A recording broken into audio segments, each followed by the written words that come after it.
नमस्कार, जय श्री राम। स्वागत है आप सभी का पुनः एक बार।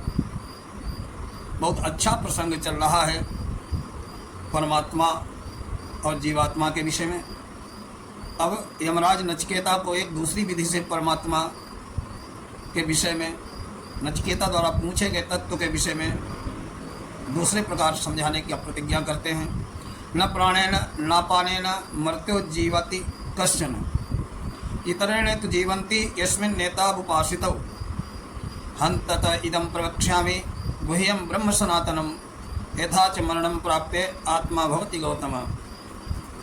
यमराज कहते हैं कि हे गौतम, गोत्रोत्पन्न नचिकेता, एक दिन निश्चय ही मृत्यु के मुख में जाने वाले ये मनुष्य आदि प्राणी न तो प्राण की शक्ति से जीवित रहते हैं, न अपान की शक्ति से जीवित रहते हैं। इन्हें जीवित रखने वाला कोई दूसरा ही चेतन तत्व है और वो है जीवात्मा। ये प्राण अपान दोनों उस जीवात्मा के ही आश्रित हैं।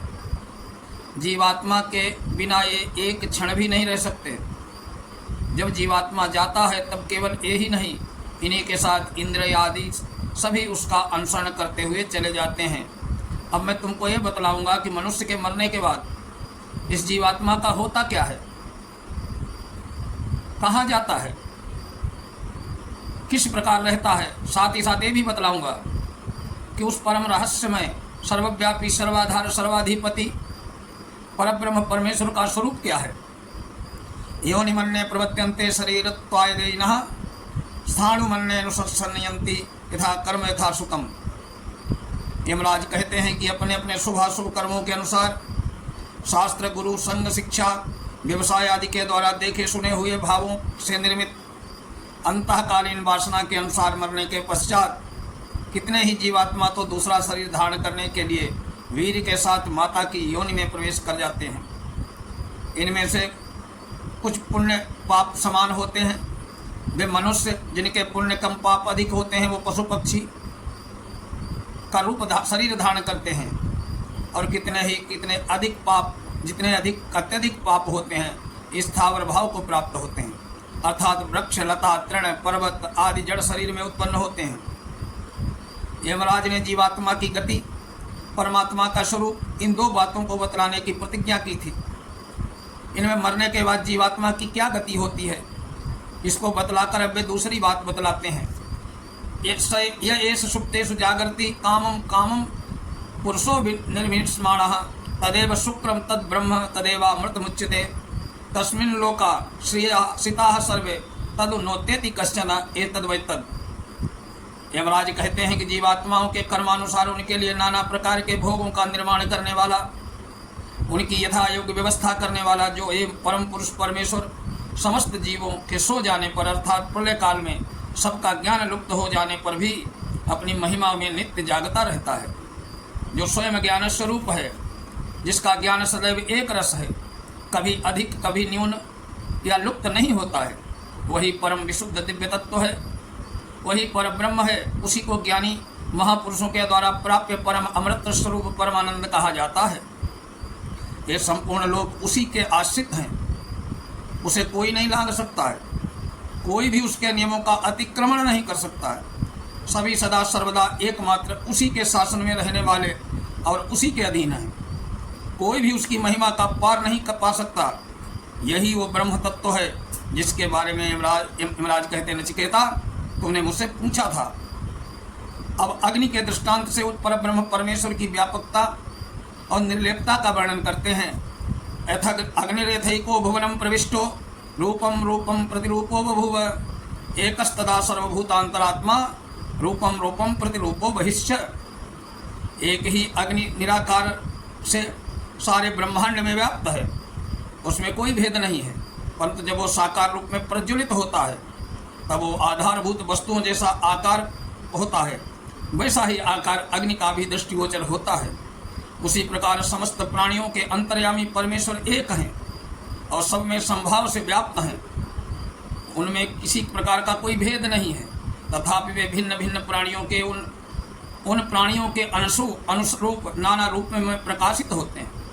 भाव यह है कि आधारभूत वस्तु के अनुरूप ही महिमा का प्राकट्य होता है। वास्तव में उन परमेश्वर की महत्ता इतनी ही नहीं है, इससे बहुत अधिक विलक्षण है। उनकी अनंत शक्ति के एक क्षुद्रतम अंश से ही ये संपूर्ण ब्रह्मांड और नाना प्रकार की आश्चर्यमय शक्तियों का से संपन्न हो रहा है। अब वही बात वायु के दृष्टांत से कहते हैं। वायुरेथैको भुवनम प्रविष्टो रूपम रूपम प्रतिरूपो बभूव एकस्तदा सर्वभूतांतरात्मा रूपम रूपम प्रतिरूपो बहिश्च। एक ही वस्तु, एक ही वायु अव्यक्त रूप से संपूर्ण ब्रह्मांड में व्याप्त है, तथापि व्यक्ति में भिन्न भिन्न वस्तुओं के संयोग से उन्होंने वस्तुओं के अनुरूप गति और शक्ति वाला दिखाई देता है। उसी प्रकार प्राणियों का वो अंतर्यामी परमेश्वर एक होते हुए भी प्राणियों के संबंध में पृथक पृथक शक्ति और गति वाला दिखता है, किंतु उतना ही नहीं है, उन सब के बाहर भी अनंत असीम विलक्षण रूप से स्थित है। इस मंत्र में अब आगे सूर्य के दृष्टांत से यमराज समझाते हैं कि सूर्यो यथा सर्वलोकस्य चक्षुर न लिप्यते चाक्षुषैर्बाह्य दोषैः एकस्तदा सर्वभूतांतरात्मा न लिप्यते लोक दुखेन बाह्य। एक ही सूर्य संपूर्ण ब्रह्मांड को प्रकाशित करता है, उसका प्रकाश प्राणी मात्र की आंखों का सहायक है। उस प्रकार की ही सहायता लेकर लोग नाना प्रकार के गुण दोषमय कर्म करते हैं, परंतु सूर्य अनेक नेत्रों द्वारा किए जाने वाले नाना प्रकार के बाह्य कार्य रूप दोषों से तनिक भी लिप्त नहीं होता है। उसी प्रकार सबके अंतर्यामी पर ब्रह्म भगवान पुरुषोत्तम एक हैं। उन्हीं की शक्ति से संयुक्त शक्ति युक्त होकर मन बुद्धि इंद्रियों द्वारा मनुष्य नाना प्रकार के शुभ अशुभ कर्म करते हैं, उनका फलस्वरूप सुख दुख आदि भोगते हैं, परंतु वे परमेश्वर उनके कर्म और दुखों के लिप्त नहीं होते हैं, क्योंकि वे सब में रहते हुए भी सबसे पृथक और सर्वथा भिन्न है। एको वशी सर्वभूतांतरात्मा एकम रूपम बहुधा यः करोति तस्मात् तमात्मस्थम येनुपश्यन्ति धीरा तेषां सुखम शाश्वतम नेतरेषाम्। जो परमात्मा सदा सबके अंतरात्मा में स्थित है, जो अद्वितीय और सर्वथा स्वतंत्र है, संपूर्ण जगत के देव मनुष्य आदि सभी का सदा अपने वश में रखते हैं, वे ही सर्वशक्तिमान सर्वभुवन समर्थ परमेश्वर अपने एक ही स्वरूप को अपनी लीला से बहुत प्रकार से बना लेते हैं। उन परमात्मा को जो ज्ञानी महापुरुष निरंतर अपने अंदर स्थित देखते हैं, उन्हीं को सदा स्थिर रहने वाला सनातन परमानंद मिलता है, दूसरे को नहीं। नित्यो नित्यानाम चेतनश्चेतनानाम मेको बहूनाम यो विदधाति कामान तस्मात्मस्थमेनो पश्यन्ति धीरा तेषां शांति शाश्वती नेतरेषाम्। जो समस्त नित्य चेतन आत्माओं के भी नित्य चेतन आत्मा है, जो स्वयं अकेले ही अनंत जीवों के भोगों का उनके कर्मानुसार विधान करते हैं, उन अपने अंदर रहने वाले सर्वशक्तिवान पर ब्रह्म पुरुषोत्तम को जो ज्ञानी महापुरुष अंदर अपने देखते हैं, उन्हीं को सदा स्थिर रहने वाली सनातनी परम शांति मिलती है, दूसरे को नहीं। अब आज का विषय यहीं तक, अगले वीडियो में फिर मिलेंगे यम नचिकेता के पावन मंगलमय संवाद के साथ। तब तक के लिए नमस्कार, जय श्री राम।